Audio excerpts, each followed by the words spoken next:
À la fin du IIe siècle avant Jésus-Christ, Rome fut confrontée à l'un de ses plus grands défis, la migration des redoutables Cimbres et Teutons venus du nord.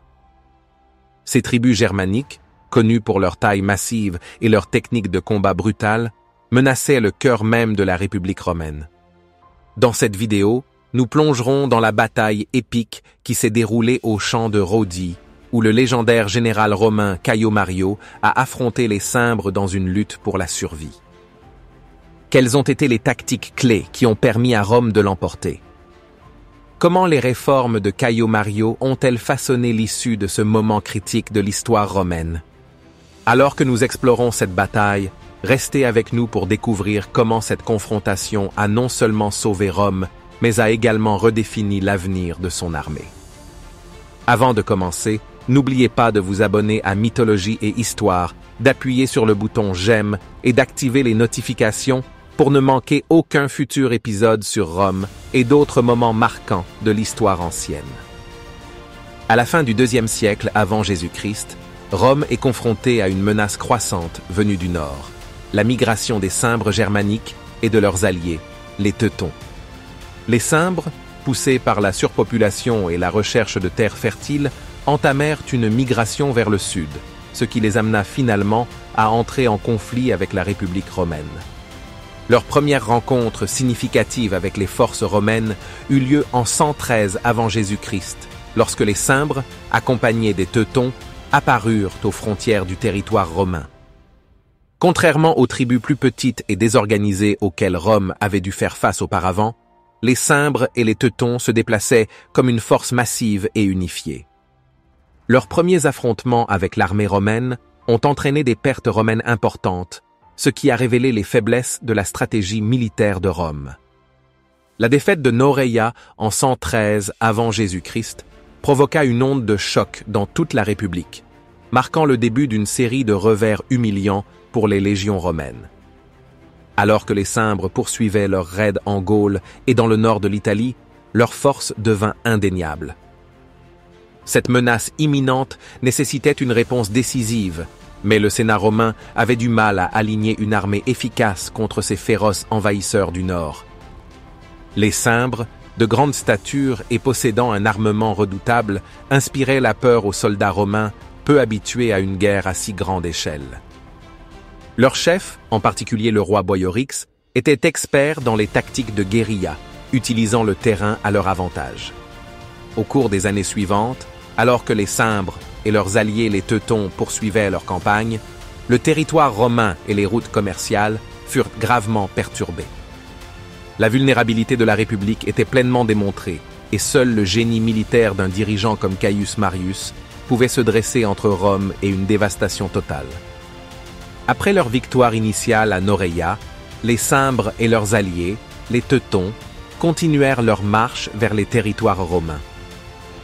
Ces tribus germaniques, sans se laisser décourager par une quelconque résistance romaine sérieuse, s'enfoncèrent plus profondément dans la Gaule, pillant les villes et perturbant les routes commerciales.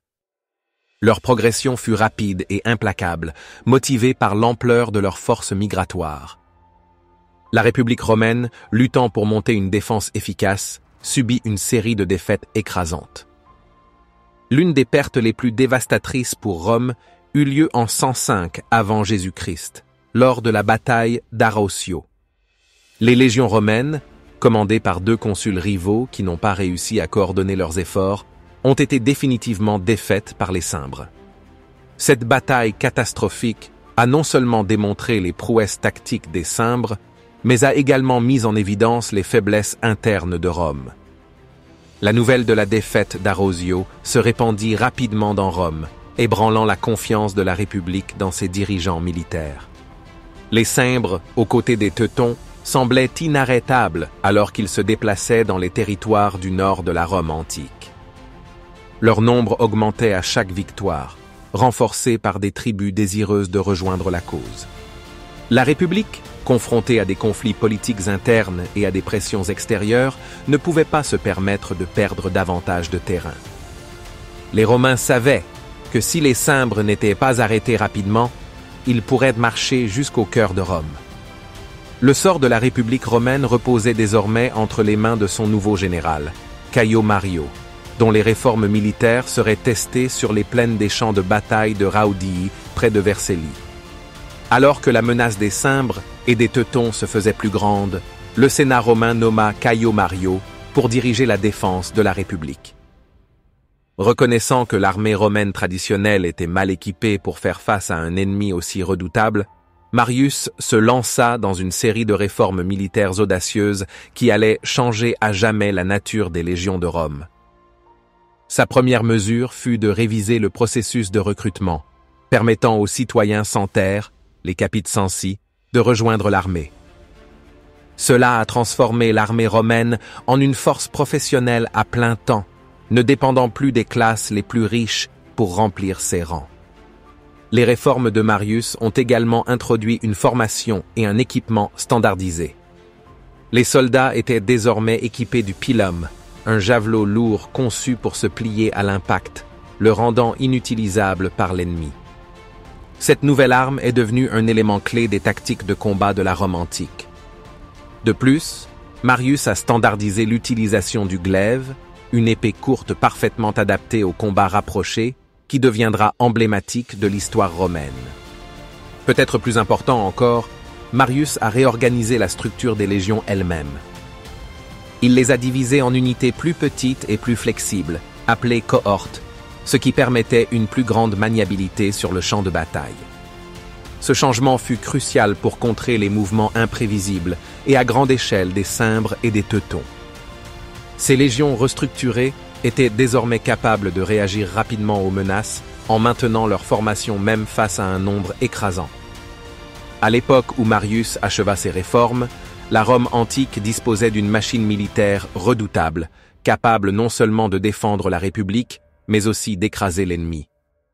Ces changements seraient bientôt mis à l'épreuve sur les champs de bataille de Raudii, où Caio Mario affronterait toute la puissance des Cimbres et prouverait que sa nouvelle armée romaine était plus que capable d'affronter n'importe quel ennemi. Que se serait-il passé, selon vous, si Caio Mario n'avait pas été nommé à la tête de la défense? Quelqu'un d'autre aurait-il pu sauver Rome du bord de la destruction? Faites-nous part de vos réflexions dans les commentaires ci-dessous. En 102 avant Jésus-Christ, après avoir dévasté une partie de la Gaule, les Cimbres jettent leur dévolu sur la Rome antique. Leur prochaine étape fut de franchir la formidable barrière des Alpes et d'entrer en Italie même. L'ampleur de leur force migratoire était stupéfiante, et la République romaine savait que cette invasion pouvait potentiellement atteindre le cœur même de Rome. La décision de marcher vers le sud était motivée par leur conviction que les terres fertiles de l'Italie pourraient fournir la nouvelle patrie qu'ils recherchaient désespérément. La traversée des Alpes n'a pas été une mince affaire. Les cols abrupts et glacés ont mis à l'épreuve l'endurance des Cimbres, mais leur détermination n'a jamais faibli. Malgré les conditions difficiles et le terrain accidenté, ils ont réussi à traverser le nord de l'Italie. Cependant, ils ne savaient pas que Caio Mario se préparait pour ce moment.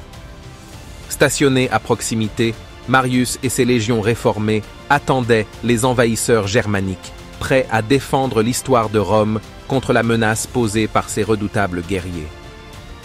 Alors que les Cimbres descendèrent dans les plaines, ils étaient confiants dans leur nombre et dans leur victoire passée sur les légions romaines. Cependant, ils n'étaient pas au courant des changements que Marius avait apportés à l'armée romaine. La scène était désormais prête pour l'affrontement décisif sur les champs de bataille de Raudii, près de la ville de Vercelli, où le sort des Cimbres et de la République romaine allait être décidé. Les Teutons ayant déjà été vaincus par Marius l'année précédente, les Cimbres allaient devoir affronter toute la force d'une armée romaine préparée et réformée. Alors que les Cimbres descendaient dans les plaines du nord de l'Italie, Caio Mario savait que le moment d'une action décisive était proche. Le général romain avait soigneusement choisi les champs de bataille de Raudii comme site du prochain affrontement. Cette situation offrait des avantages stratégiques. Les plaines ouvertes offraient à ces légions une marge de manœuvre, tandis que la chaleur estivale, à laquelle les Cimbres n'étaient pas habitués, jouait en faveur des Romains. Marius fut méticuleux dans ses préparatifs, sachant que le sort de la Rome antique reposait sur l'issue de cette bataille. Les légions romaines, endurcies par les réformes de Marius et les victoires passées, étaient bien préparées. Ils s'étaient entraînés sans relâche, maîtrisant l'utilisation du pilum et du glaive, les armes qui leur donneraient l'avantage au combat rapproché.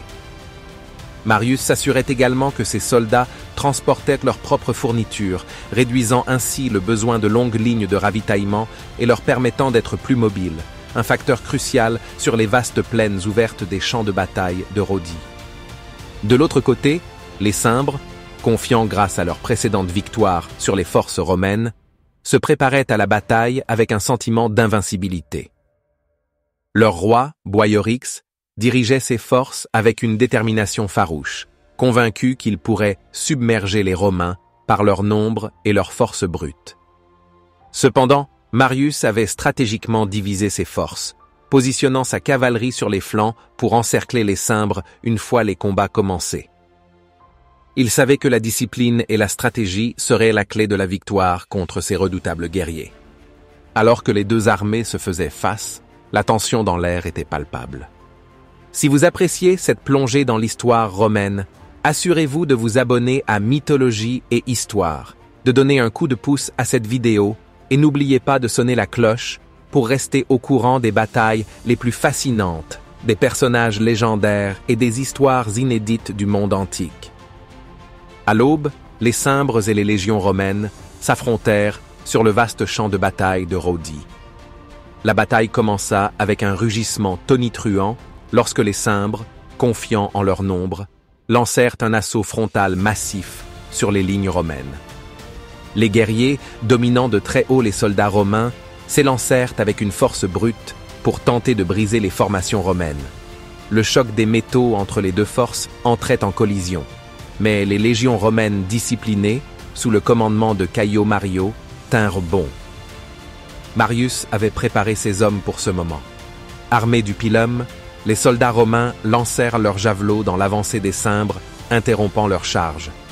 Alors que l'ennemi se rapprochait, les Romains sortirent leurs glaives et engagèrent un combat rapproché. La bataille fut féroce, les Cimbres tentant d'utiliser leur taille et leur force pour submerger l'infanterie romaine. Cependant, les formations serrées et l'entraînement des légions leur permirent de repousser vague après vague d'attaques. Pendant ce temps, Marius avait positionné sa cavalerie de manière stratégique sur les flancs. Alors que la bataille faisait rage, la cavalerie romaine lança son assaut sur les flancs des forces Cimbres, les encerclant. Cette manœuvre, l'une des tactiques clés que Marius avait perfectionnées, fut dévastatrice. Les Cimbres se retrouvèrent pris au piège entre l'infanterie romaine disciplinée et la cavalerie implacable, incapable de s'échapper. La chaleur de l'été italien, à laquelle les Cimbres n'étaient pas habitués, eut des conséquences néfastes sur les guerriers germaniques. Épuisés et démoralisés, ils commencèrent à perdre leur cohésion. Leurs forces autrefois écrasantes étaient désormais systématiquement démantelées par la stratégie et la discipline supérieure des légions de la Rome antique. Le roi Boiorix, qui menait l'assaut, combattit vaillamment mais ne put endiguer la vague de défaites. La bataille de Verceil, livrée sur le champ de bataille des Rhodii, tournait au désastre pour les Cimbres. Le génie tactique de Caio Mario, allié à la force de son armée romaine réformée, se révéla trop puissant pour les forces d'invasion germaniques. À la fin de la journée, les Cimbres furent anéantis, leurs espoirs de trouver à Rome une nouvelle patrie complètement détruits. Coincés entre les légions et la cavalerie romaine, les guerriers germaniques se retrouvèrent pris dans un étau mortel, incapables de se replier ou de se regrouper. Les Cimbres, qui comptaient sur leur force brute et leur nombre écrasant, se trouvèrent incapables de percer les rangs disciplinés des légions de la Rome antique. Les soldats de Marius, formés grâce à ses réformes militaires, maintinrent leur formation serrée, utilisant le glaive avec un effet dévastateur au corps à corps. Le roi Boiorix, à la tête de son peuple, tenta une dernière fois de rallier ses forces, mais il était clair que la situation avait changé. Les Cimbres, encerclés et démoralisés, commencèrent à perdre leur cohésion. Ce qui avait commencé comme une marche confiante vers la victoire se transformait en massacre. Le tournant de la bataille de Vercelli se produisit lorsque les chefs cimbres, dont Boiorix, tombèrent au combat. Privés de leur chef, les guerriers restants furent plongés dans le chaos et l'armée cimbre, autrefois redoutable, commença à s'effondrer. La défaite sur les champs de bataille des Rhodii était désormais inévitable. Les efforts de Caio Mario avaient brisé les envahisseurs, marquant une victoire importante dans l'histoire romaine et garantissant que Rome resterait à l'abri de la menace germanique. Pensez-vous que les réformes militaires de Rome ont été la seule raison de leur victoire, ou l'échec du leadership des Cimbres était-il tout aussi critique? Donnez votre avis dans les commentaires et discutons de ce qui a vraiment changé la donne à Rhodii. Alors que le soleil se couchait sur les champs de bataille de Rhodii, il est devenu clair que Caio Mario avait remporté l'une des victoires les plus décisives de l'histoire romaine. Les Cimbres, autrefois redoutables, furent complètement vaincus, leurs forces décimées par les légions romaines, disciplinées et aguerries. Ce qui restait de leurs guerriers fut capturé ou tué, et leurs chefs, dont le roi Boiorix, tombèrent sur le champ de bataille. La bataille de Verceil marqua la fin de la menace germanique qui terrorisait la Rome antique depuis des années. Pour Rome, la victoire ne fut pas seulement un triomphe militaire, mais aussi un moment de soulagement et de célébration. Les Cimbres et leurs alliés, les Teutons, qui avaient représenté une menace existentielle pour la République, ne représentaient plus un danger. Le Sénat, le peuple romain et les soldats qui combattirent sous les ordres de Marius se souviendront à jamais de cette bataille, comme du moment où la République fut sauvée du bord de la destruction. Pour Caio Mario, cette victoire a consolidé son statut de l'un des plus grands généraux de l'histoire romaine. Ces réformes militaires, qui ont transformé l'armée romaine en une force professionnelle et disciplinée, ont fait leurs preuves sur le champ de bataille. La souplesse de ces légions, alliée à une tactique supérieure, leur avait permis de vaincre un ennemi qui avait submergé les forces romaines précédentes. Marius fut salué comme le sauveur de Rome, et sa victoire sur les champs de bataille de Rhodie allait devenir un symbole de la force et de la résilience de la République romaine. L'héritage de Marius s'étendit bien au-delà du champ de bataille. Ces réformes façonneront l'avenir de l'armée romaine pendant des générations, jetant les bases du puissant empire romain qui allait bientôt émerger. La victoire sur les Cimbres et les Teutons fut bien plus qu'une simple bataille. Elle marqua le début d'une nouvelle ère dans la Rome antique et assura la domination de Rome sur les tribus barbares d'Europe. Merci d'avoir regardé cette vidéo. On se retrouve dans la prochaine vidéo sur mythologie et histoire.